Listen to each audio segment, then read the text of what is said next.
મળી રહ્યા છે પ્રધાનમંત્રી જે જામનગર પહોંચી ચૂક્યા છે। પ્રધાનમંત્રીનો 2 દિવસનો આ ગુજરાતનો પ્રવાસ અને સૌપ્રથમ જામનગરનું તેમનું મુકામ છે। ત્યારે જામનગર ખાતે પહોંચી ચૂક્યા છે પ્રધાનમંત્રી મોદી અને જામનગરમાં અહીં ઘણા વિકાસ કાર્યોનું તેઓ લોકાર્પણ કરવાના છે। તો જેમાં સમાવેશ થાય છે ગુરુ ગોવિંદસિંહ હોસ્પિટલનો, જેનું લોકાર્પણ કરશે વડાપ્રધાન। સાથે હોસ્પિટલમાં 700 બેડની સુવિધા છે। જોડિયામાં ડિસેલિનેશન પ્લાન્ટના કામનો પણ આજે શુભારંભ કરાવવાના છે પ્રધાનમંત્રી। તો ઊંડ 3 થી વેણુ 1 પાઇપલાઇનના કામનો પણ મોદી શુભારંભ કરાવશે।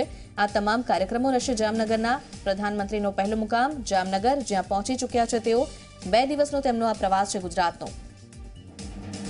તો ગુરુ ગોવિંદસિંહ હોસ્પિટલ 700 બેડની સુવિધાવાળી સુસજ્જ હોસ્પિટલ છે આ, જેનું લોકાર્પણ કરવાના છે વડાપ્રધાન। તો સૌપ્રથમ આ હોસ્પિટલના લોકાર્પણ કાર્યક્રમમાં તેઓ પહોંચી શકે। તો જામનગર એરપોર્ટ પર તેમનું સ્વાગત કરવામાં આવ્યું છે। પ્રધાનમંત્રી જામનગર પહોંચ્યા છે। ત્યારબાદ અમદાવાદ પણ આવવાના છે। અમદાવાદમાં પણ અનેક વિકાસ કાર્યોનું લોકાર્પણ કરશે, શુભારંભ કરાવશે। મેટ્રોનો ખાસ કરીને શુભારંભ કરાવવાના છે। ત્યારે આ તમામ જે કાર્યક્રમ છે 2 દિવસના વડાપ્રધાનના, તેના માટે સૌપ્રથમ તેઓ જામનગર આવી પહોંચ્યા છે। આજે અને આવતીકાલે એમ 2 દિવસ તેઓ ગુજરાતમાં જ છે। તો જામનગર એરપોર્ટ પર તેમનું ભવ્ય સ્વાગત કરવામાં આવ્યું છે। સીએમ વિજય રૂપાણી દ્વારા તેમનું સ્વાગત કરવામાં આવ્યું છે અને હવે કાર્યક્રમ સ્થળ પર જવા માટે આગળ વધશે વડાપ્રધાન। તેમનો કાફલો રવાના થશે। ગુરુ ગોવિંદસિંહ હોસ્પિટલનું લોકાર્પણ કરવા માટે તેઓ જઈ પહોંચશે। તો મહત્વનું એ પણ છે કે જામનગરમાં એક જનસભાને પણ સંબોધિત કરવાના છે પ્રધાનમંત્રી। તો આ જનસભાના સંબોધનમાં પણ અનેક મહત્વની બાબતો કહેશે પ્રધાનમંત્રી। મહત્વનું છે કે હાલમાં જે વિસ્તારોના પ્રવાસ કરી રહ્યા છે પ્રધાનમંત્રી, અને ખાસ કરીને તેમાં વિપક્ષ પર પ્રહારો કરી રહ્યા છે, તો અનેક એવા મુદ્દાઓ છે કે જેના પર આજકાલ પ્રધાનમંત્રી વાત કરતા હોય છે। ખાસ કરીને એર સ્ટ્રાઇકનો મુદ્દો છે। આ તમામ મુદ્દાઓ વિશે સતત વાત કરતા હોય છે। ત્યારે જામનગરની જનસભામાં પણ આ તમામ મુદ્દાઓની વાત તેઓ કરી શકે છે। ખાસ તો હોસ્પિટલનું લોકાર્પણ, જેના કાર્યક્રમમાં પ્રધાનમંત્રી પહોંચશે થોડી વારમાં। ગુરુ ગોવિંદસિંહ હોસ્પિટલ 700 બેડની સુવિધા છે। બિલકુલ સુવિધાઓથી સુસજ્જ આ હોસ્પિટલ છે અને જંગી ખર્ચે તેનું નિર્માણ કરવામાં આવ્યું છે। 1450 કરોડ જેટલો ખર્ચ થયો છે અને તેમાં આ હોસ્પિટલનું નિર્માણ કરવામાં આવ્યું છે। ત્યારે આ સુવિધાઓથી સુસજ્જ હોસ્પિટલ, જેનું લોકાર્પણ કરશે પ્રધાનમંત્રી। જામનગરમાં આગમન થઈ ચૂક્યું છે પ્રધાનમંત્રીનું, તેમનું સ્વાગત કરવામાં આવ્યું છે।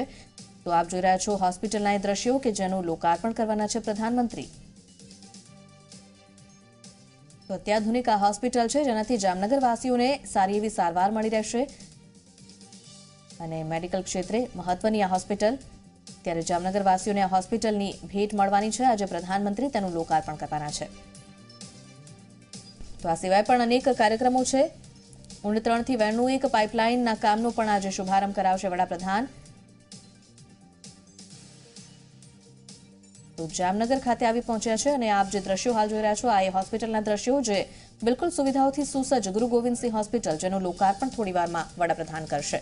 મુસ્તાક દલ માહિતી સાથે જોડાયા છે। મુસ્તાક, જે રીતે જામનગરનો આજનો કાર્યક્રમ છે પ્રધાનમંત્રીનો, સૌપ્રથમ હોસ્પિટલના લોકાર્પણનો કાર્યક્રમ છે, ત્યાં જવા માટે પ્રધાનમંત્રી રવાના થશે। શું શું કાર્યક્રમો રહેશે અને શું અગત્યની બાબતો?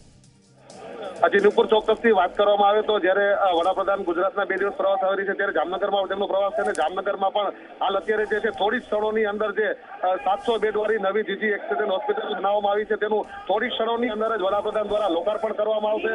અને આ લોકાર્પણ કર્યા બાદ જે જામનગરના પ્રદર્શન ગ્રાઉન્ડ ખાતે નરેન્દ્ર મોદીની એક વિરાટ જનસભાનું આયોજન કરવામાં આવેલું છે, જેમાં હાલ અત્યારે 30,000થી પણ વધુ જનમેદની ઉપસ્થિત છે અને અહીંથી જે સ્ટેજ ઉપરથી વડાપ્રધાન દ્વારા ઘણા લોકાર્પણો અને ખાતમુહૂર્તો પણ કરવામાં આવશે, જેમાં સૌની યોજના અને અન્ય વિકાસ કાર્યોનો સમાવેશ થાય છે। અને થોડી ક્ષણોની અંદર જ જે અહીં હોસ્પિટલ બાદ સ્ટેજ ઉપર પણ વડાપ્રધાન આવી પહોંચશે। બિલકુલ મુસ્તાક, અને જે સંગીતનો અવાજ પણ સંભળાઈ રહ્યો છે, તૈયારીઓ છે આ પ્રધાનમંત્રીના સ્વાગતની, કેવો માહોલ છે? ચોક્કસથી નુપુર, આજે જો કહી શકાય તો જામનગરમાં બે પર્વની ઉજવણી જેવો માહોલ છે। એક તરફ જ્યારે શિવરાત્રી પણ છે અને બીજી તરફ વડાપ્રધાન જામનગર આવી રહ્યા છે, ત્યારે જામનગર વાસીઓ બે પર્વની ઉજવણી કરી રહ્યા તેવો માહોલ જેવો જોવા મળી રહ્યો છે। ખાસ કરીને આપણા દેશના વડાપ્રધાન હોય તેને જોવા માટે જામનગરના જે લોકો છે તેમાં પણ એક ઉત્સુકતા જોવા મળી રહી છે અને તેને આવકારવા માટે સૌ કોઈ ધંધરી રહ્યા છે। અને ક્યારે નરેન્દ્ર મોદી વડાપ્રધાન સ્ટેજ ઉપર આવે અને તેમનું જે ભાષણ તે સાંભળે, તેના માટે પણ લોકો ખૂબ જ ઉત્સાહથી રાહ જોઈ રહ્યા છે। જી મુસ્તાક, અને આ સાથે ડેમને જોડતી પાઇપલાઇનનો કામકાજનો પણ શુભારંભ આજથી કરાવવાના છે પ્રધાનમંત્રી. શું શું લાભ તેના થશે જામનગર વાસીઓને અને કાર્યક્રમો જે છે તે વિશે પણ જણાવશો. સાથે જનસભામાં કયા કયા મુદ્દાઓ પ્રધાનમંત્રી આજે ઉલ્લેખી શકે? નુપુર, ચોક્કસથી જો કહેવામાં આવે તો એક અંદાજ મુજબ 1000 કરોડ ઉપરના વિકાસ કાર્યો છે જે વડાપ્રધાનના હસ્તે અહીંથી ખુલ્લા મૂકવામાં આવશે. તેમાં સૌથી વધુ જો અગત્યની બાબત કહેવાય તો સૌરાષ્ટ્રમાં હાલ દુષ્કાળને લઈને પાણીની બહુ જ ગંભીર સમસ્યા છે, જેથી સૌની યોજના છે એને રણજીતસાગરમાં નર્મદાના નીર પહોંચાડવા, આ ઉપરાંત નિયારીમાં પણ તો જો નર્મદાના જે નીર છે તે નિયારીમાં અને રણજીતસાગર ખાતે પહોંચી ચૂક્યા છે, તો તેનું પણ લોકાર્પણ છે અહીંથી જે વડાપ્રધાનના હસ્તે રિમોટના માધ્યમથી કરવામાં આવશે. જ્યારે મુખ્ય વાત કહેવાય તો જામનગરની પાણીની સમસ્યા માટે જે છે એ આજી ડેમથી અહીંના જે ખીજડીયા પંપ સુધી પણ 62 કરોડના ખર્ચે એક પાઇપલાઇન નાખવામાં આવી છે. અને વાત જો કરવામાં આવે તો ઉપરાંત આવાસ અને અન્ય જે હોસ્ટેલો પણ બનાવવામાં આવી છે. તો એકંદરે જો વાત કરીએ તો 1000 કરોડ ઉપરના જે વિકાસ કાર્યો અને લોકાર્પણના જે અહીંથી ખાતમુહૂર્તો તેમજ એક જે જામનગરને ખાસ સાંસદના પ્રયાસથી નવી ટ્રેન પણ આપવામાં આવી છે, જામનગર બાંદ્રા ટ્રેન છે. તો ક્યાંક ને ક્યાંક આ નવી જામનગર બાંદ્રા ટ્રેન આજથી શરૂ થઈ રહી છે, તો તેને પણ લીલી ઝંડી જે અહીંના જામનગરના જે સ્ટેજ ઉપરથી વડાપ્રધાન દ્વારા આપવામાં આવશે. જી મુસ્તાક, આભાર સમગ્ર માહિતી માટે. તો આજનો કાર્યક્રમ ખૂબ જ મહત્વનો, પ્રધાનમંત્રીનો અનેક જે કાર્યો છે તેનું લોકાર્પણ કરવાના છે, ઉદ્ઘાટન કરવાના છે, શુભારંભ કરાવશે પ્રધાનમંત્રી. તો વિકાસના આ કાર્યો જે જામનગર વાસીઓને જેની ભેટ મળવા જઈ રહી છે. તો ખાસ કરીને પાણીની સમસ્યા સૌરાષ્ટ્રમાં તે ભૂતકાળ બને તેવી દિશામાં પ્રયાસો ચાલુ કરવામાં આવ્યા છે અને તે દિશામાં જે કાર્યો છે તેનું લોકાર્પણ ઉદ્ઘાટન થશે આજે પ્રધાનમંત્રીના હસ્તે.